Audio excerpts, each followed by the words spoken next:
Ny miaravantsika ny atokantrano afaka malala satria ty alahady fahasivy folo ny volana aprily ity ary na de efa teo za moa ny fitaovam-pavahana zay fanarahantsika ny alahady toandro teo dia mbola zava-dehibe amintsika ihany ny manaraka ny mofinaina satria voalahatra ovakina sy ho azavaina raha teo izy isan'andro koa dia fala manona fiadanany tompo amintsika ny tokantrano any ny boky ny asan'ny apôstôly toko faharoa avako no mofinainantsika amin'ny alahatra sivy volana aprily ity asan'ny apôstôly toko faharoa andiny fa sivy amby roapolo ka hatramin'ny andiny fa enina amby telopolo vakitsika minaran'i Jesosy ny tendriavana ry rahalahy aoka mba hilaza aminareo marimarina ny amin'ny Davida patriarka fa efa maty izy ka nalevina koa ary ny fasany eto amintsika mandrakany hoany ary satria mpaminany izy ka nahalala fa Andriamanitra efa nanao fianinana taminy fa izay ateraky ny kibony no hipetraka eo ambonin'ny seza fiandrianany koa raha nahita raha teo izy dia nilaza ny fitsanganan'i Kristy fa tsy nahafoy ho any amin'ny fiainantsihity izy ary nofony tsy tratry ny loha izany Jesosy zany dia efa natsangan'Andriamanitra ary fa volombelony zany zay rehetra ary efa nasandratry ny tananakavanan'Andriamanitra izy ary nandray tamin'ny ray ny fanahy masina zay nokasainy dia efa nampilatsaka izao hitanareo sy renareo izao izy fa tsy Davida no niakatra tany an-danitra fa ho izy Jehova nilaza tamin'ny tompoko hoe mipetraha eo an-tanako ankavanana ambara-panaoko ny fahavalonao fitoeran-tongotrao gaoko fantatry ny taranak'Israely rehetra marimarina fa iny Jesosy nombonareo tamin'ny hazo fijaliana iny dia efa nataon'Andriamanitra ho tompo sy Kristy ray masina manamasinana ny fahamarinana ny teninao ny fahamarinana amen rehavana ny perikopa rehetra na nyteny zay vakitsika amin'ity volana aprily ity moa dia mampibanjana antsika mitaonantsika hatsiaro ny fandresen'ny tompo ny fahafatesana ka mitaona ny mino vavolombelony zany fitsanganan'ny tompo tamin'ny tamin'ny maty zany ka mitaona antsika raha teo koa ary hatsiaro fa ny pasika dia fiainana isan'andro fiainana kristiana isan'andro fandresena ny fahafatesana dia eto ary afako ity antoko andiny fa sivy roapolo ka hatramin'ny fa enina amby telopolo amin'ny asan'ny apôstôly toko faharoa ity dia apahany tamin'ny toroteny zay nataon'ny Petera tamin'ny Pentekosta tamin'ny fotoana nitsanganan'ny fiangonana ary dia ao anatin'izany fotoana fijoroan'ny fiangonana zany ao anatin'izany fotoana nitrahany fanamasina zany no nanizingizina ny Petera tamina fanekem-pinoana anankiray andiny fa enina amby telopolo olay fanekem-pinoana ka aoka ho fantatry ny taranak'Israely rehetra marimarina fa iny Jesosy nombona tamin'ny hazo fijaliana iny dia nataon'Andriamanitra tompo sy Kristy Jesosy no tompo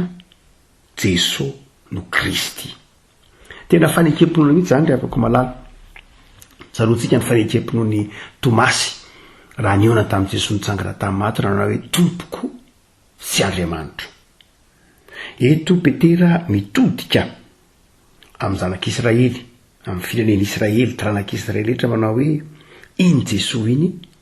dia tompo sady Kristy ary tsara manamarika fa ny asan'ny apôstôly toko faharoa dia soratra masina manorina ny fiangonana zany hoe rehefa miresaka ny hoe oviana ny fiangonana kristianina ny orina dia ny asan'ny apôstôly toko faharoa no anankiray zay ampiasaina resahana fakafakaina ary dia ao anatin'izany soratra masina manorina ny fiangonana zany no ahitana ny fotom-pinoan'ny fiangonana ary inona ny fotom-pinoan'ny fiangonana voalohany indrindra eo andiny ny fa enina amby telopolo io mitory any Jesosy nombona tamin'ny hazo fijaliana ho tompo sy Kristy zay ny fotom-pinoan'ny fiangonana zay ny fotom-pinoan'ny kristiana iny Jesosy nombona tamin'ny hazo fijaliana iny no tompo iny no Kristy dia hitantsika rehefa fa na dia foy ary ilay andiny ny fa enina amby telopolo dia mirakitra mihitsy sy mamitina ny fotom-pinoantsika mamitina ny finoantsika Jesosy sady tompo ny Jesosy sady Kristy ary dia izy moa ilay Jesosy fantatsika Jesosy manomboka Jesosy tantarain'ny Petera io amin'ny toroteny Jesosy tantarain'ny filazantsara de lay Jesoa zay olombelona, Jesoa fantatra teo amin'ny tantara. Rehefa mitenena hoe Jesoa de fantatra teo amin'ny tantara zany, voapirofo fa nisy teo amin'ny tantara zany. Mbola any any Israela mandrakitsika amin'ny resaka zao, pirofo ara-tantara isan-karazany fa nandalo teto amin'izao tontolo zao Jesoa. Betsaka ny asa soratra isan-karazany mbola mitantara fa nandalo teto amin'izao tontolo zao zany Jesoa zany. Lay Jesoa ara-tantara, voapirofo ara-tantara fa nandalo teto. Ary de iny Jesoa iny zay teraka atao an-tranon'ombo ny baiboly, lay Jesoa zay hoy ny filazantsara hoe nanao fahagagana, nanasitrana, lay Jesoa zay manana foantra, lay Jesoa zay mitondra ny fangiry firiana noho ny fanenjena sy tsy fitiavan'ny olona azy. Zay lay Jesoa. Teo Petery, iny Jesoa fantatrareo iny Jesoa iny tsy hafa fa voalohany indrindra tompo iny. Le afaka malala raha mamaky ny filazantsara ianao de fantatrao Jesoa. Lay Jesoa tantarain'ny tantara. Fantatrao Jesoa, fantatsika Jesoa. Fa izay tiany Petera resana ty toriteny ty le afaka eto de iny Jesoa iny de ambara aminao fa tompo iny. Eto zany de zavatra roa no tiany Petera ho ao-antsain'ny mpiaino azy hoe Jesoa ny tompo,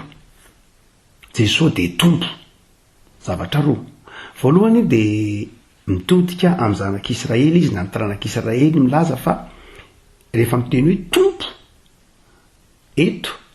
de mametraka ny Jesoa ho tahaka an'Andriamanitra ny toerany. Mametraka ny zanak'Israely ho mpanompo, ny mpiaino ho mpanompo, ary mametraka ny Jesoa ho tompo. Rehefa miteny hoe Jesoa ny tompo, rehefa miteny hoe ny tompo de ny eo an-tsaina rehefa malala de zao milaza fahefana, milaza tahaka ny hoe andevo lay satria zay moa tena fampiasana ny teny hoe tompo eto, de milaza hoe fisin'ny mpanompo ka ny mpanompo ny miantso ny teny tompo, de milaza zany eto fa ny zanak'Israely raha miteny hoe tompo Jesoa de milaza hoe na tompo Andriamanitra, de milaza hoe izy ny tompon'ny fiainana, tompony zao rehetra zao, tompon'ny aina, tompon'ny fahavelomana, tompon'ny fanafahana. Ka raha miteny hoe tompo dia mitaonanao ahatsiaro hoe miantom-pisinao de noho izy. Raha avy miteny hoe tompoko ianao, zay mahatonga Tomasy miteny hoe tompoko ianao de midika hoe miantom-pisiko de ianao. Misy aza ty misy noho ianao, velona noho ianao, ny aiko, ny fiainako de anao. Zay mahatompo ny fananako rehetra zay rehetra eo amiko de anao. Zay ny dikany teny hoe tompo. De eto zany Petera mitovy teny avako de mampatsiaro antsika manao hoe iny Jesoa iny de tomponao iny. Milaza manao hoe ny antom-pisinao de no Jesoa. Zay rehetra manonona ny Jesoa ho tompo zany, azay ny faneketsika mpandray fanasana ny tompo rehetra de mahatsiaro ny faneken'ny mpandray hoe Jesoa no tompoko, voavelan'ny eloko ary azoko ny famonjena. Zay ny faneken'ny mpandray fanasana ny tompo ry havako. Zay ny mampiditra atsika ho isan'ny fiangonana. No zany de amafisin'ny Petera ny toriteny tiara fa io Jesoa zay mahatao amin'ny azy fijaliana io, i Jesoa zay milaviny zao tontolo zao io, Jesoa tena nisy teo amin'ny tantara, de iny Jesoa iny ny tompontsika iny. Ary iny mampisy heviny ny fiainantsika iny, iny ny mitondra ny fiainantsika iny. Ary satria tompontsika Jesoa de mpanompon'Andriamanitra isika. Dika zany afaka malala ity toritenin'ny Petera ity de manentana, manindrona ny fon'ny Jiosy manao hoe nareo mahafantatra tsara an'Andriamanitra ray ho tompo, fa izao ambara aminareo ankehitriny fa iny Jesoa iny tompo iny. Fa ny faharoa raha mitenikeo Petera eto manao hoe Jesoa ny tompo de manaisitra ny hevi-diso tao anatin'ny mpiaino azy tamin'ny zanak'Israely tamin'ny fotoan'andro n'Israely, tamin'ny fotoan'andro nanoratana Antony asan'ny apôstôly mantsy de ny amperora natao hoe tompo. ny amperora no natao hoe tompo zay tamin'ny vanim-potoana talokely nahaterahan'i Kristy de nitondra ataontsika hoe titre ho tompo ny amperora romanina zany hoe lasa tahaky ny Andriamanitra izy lasa toy ny vavahana izy ary dia lasa tena toy ny Andriamanitra velona ny vavahany firenena rehetra ny amperora romanina de eto zany Petera manindrona manao hoe tsy ny amperora akory ny tompo fa ny tompo de Jesosy ary tsy tokony adonitsika fa ny antony nanenjehan'ny ny fanjakana romana na ny Ron tatorina ny kristianina de ny kristianina tsy nanaiky ny amperora romanina ho kaisara ho tompo fa nanao hoe Jesosy ihany ny anay ny tompo. Misy dika nefa ny ekipin'ny Tomasy manao hoe tompoko ianao mantsy Jesosy zany hoe ianao zany no tena tompoiko, ianao ny tompon'ny fiainako, ianao ny tompon'ny zay maha izy aho. De eto zany Petera mitaona ny kristianina atsiaro manao hoe ny tomponareo de tsy ny amperora romanina, tsy io ny tompon'ny teny farany, tsy io ny tomponareo, tsy io no anoloranareo ny fiainanareo, tsy io no anoloranareo zay rehetra eo aminareo, tsy io ny amperora io fa Jesosy. Le avako malala Paska ho avy nankalazaitsika tamin'ny alahaderin'ny androany de mahatsiaro rantsika reketriny de ampahafantariny soratra masina antsika fa Jesosy ny tompontsika. Ina dikan'izany tsika teo voalohany Jesosy no arahantsika raha tompontsika izy. Jesosy no arahantsika sy akatoavitsika ny paiko zay ny mahatompo azy. Raha tompo izy ka tsy atoavy, tsy akatoavitsika de tsy tompo izy zany. Jesosy ry avako malala de mitaky fankatoavana sy fanarahana avy amintsika. Fa ny faharoa raha mitenitsika hoe Jesosy ny tompo de ny tokony ho tsaitsika koa ry avako malala de Jesosy no atsaitsika mentsika voninahitra. Ary zay mahatonga ny Jesosy atsaitsika tahaky ny fanajantsika n'Andriamanitra ray. Satria Andriamanitra izy, lay Jesosy ara-tantara, lay Jesosy olombelona iny de Andriamanitra de tompo iny de atsaitsika tahaky ny fanajantsika n'Andriamanitra ray. Andriamanitra ray ao anatin'ny Trinité rahateo koa moa izy. Lefako malala raha mitenikio tsika manao hoe Jesosy ny tompo de ny farandrindra de zao Jesosy ny tompony masy mandidy sy ny tompony zay rehetra eo amintsika, zay ny mahatompo azy. Zany hoe zay rehetra ety amintsika de tsisy azo tononintsika ho atsika fa azy, ary zay rehetra azy de zao azo nomena atsika fa efa ny manome zay azy ho eo amintsika riavako malala. Zay fifandraisana ataontsika hoe feny fitiavana zay sy fanajana zay no tsy hoe ifandraisan'ny teny manao hoe Jesosy ny tompo. Farany de ny apôstôly Petera manao hoe tsy tompo ihany izy, fantatry ny Jiosy tsara ny dikan'izay, hoe fanajana ny dikan'izay, fankatoavana ny dikan'izay, tompon'ny fiainana ny dikan'izay, fa izao Kristy koa iny. Izy manao hoe iny Jesosy nombona tamin'ny azy fijaliana iny ny Jesosy ary iny koa ny Kristy, iny ny tompo sady iny koa ny Kristy. Rehefa miteny hoe Kristy ndraiky avako malala de mifaka ny teny hoe Kristy dia lay voaositra ny dikany, lay nosorana ny dikany, lay nosorana manokana amina andraikitra manokana. Raha miteny hoe tompo itsika de faefany zay. Raha miteny hoe tompo itsika de faefany zay zany. Fa raha miteny hoe Kristy isika de osotra zay. Iny Jesosy zany de voaositra. Voaositra ahoana moa zany Jesosy? Kristina dikany lay Kristy, lay Jesosy Kristy ina ny dikany. Dikany avako malala raha mamaky tsara ny soratra masina tsika de mahita hoe iny lay voaositra Andriamanitra, lay zanaka voaositra Andriamanitra. Ary Jesosy moa efa nanazava tamin'ny mpianatra manao hoe ny batisako de ny azo fijaliana. Zany hoe na voaositra ny Kristy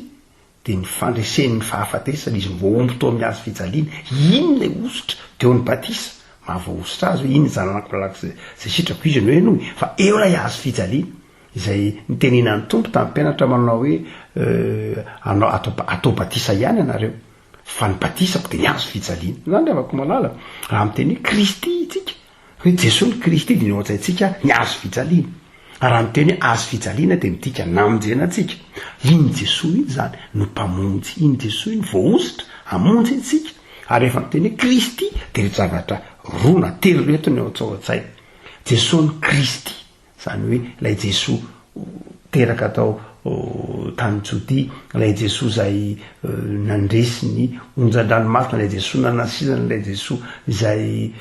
nanasa ny tokotry ny mpianatra iny Jesosy de Kristy ko iny ndikany voalohany de Kristy milaza maha Kristy azy de zao le avako malala izy mipetraka eo an-tanana ankavanan'Andriamanitra ary mifona ao atsika zay mahavoaositra azy mpisorona be ny mpipistilo any Hebreo mitondra ny fahotantsika ka mbola mifona ao atsika isan'andro ny asan'i Jesosy ty am'izao tozo ange vite mahatao miazo fijaliana izy fa mbola mitoy ny asany zao tsika resaka zao izy maha Kristy azy de mbola mifona ao anao isan'andro izy satria ianao tsy tanteraka satria ianao manota satria ianao manao zavatra mampalahelo fanamasin'Andriamanitra zay ao anatinao de Jesosy mifona ao anao zay mahatonga azy hoe Jesosy Kristy mbola mifona ao anao isan'andro tsy tompo ihany izy ka mitaky fanajana anao mitaky fakatoavana mitaridarana anao manolorana anao fa izao tena Kristy ko izy mifona ao anao ny voalohany Kristy le avako malala le Kristy zay manao ny asa mpisoronana ka mifona ao anao fa ny dikany Kristy koa le avako malala de zao lay Kristy io monina ao aminao ary mahatonga anao koa ho voaositra ny filazan'ny apôstôly Paoly azy manao hoe zay rehetra mino an Jesosy Kristy tompo no mandray ny fanamasina zany hoe ny fanamasina dia ateraky ny finoanao amin'ny mahampamonjy an'io Jesosy io maha Kristy an'io Jesosy io lay fanamasina zany de vokatry ny fandraisanao fanamasina de fandraisanao vokatry ny finoanao de omen'Andriamanitra anao ny fanomezan'ny fanamasina ka tonga voaositra ianao zany hoe ny anonanao an Jesosy ho Kristy de mahatonga anao koa ho kristianina zany de azadonona fa rehefa miterana hoe Jesosy ny Kristy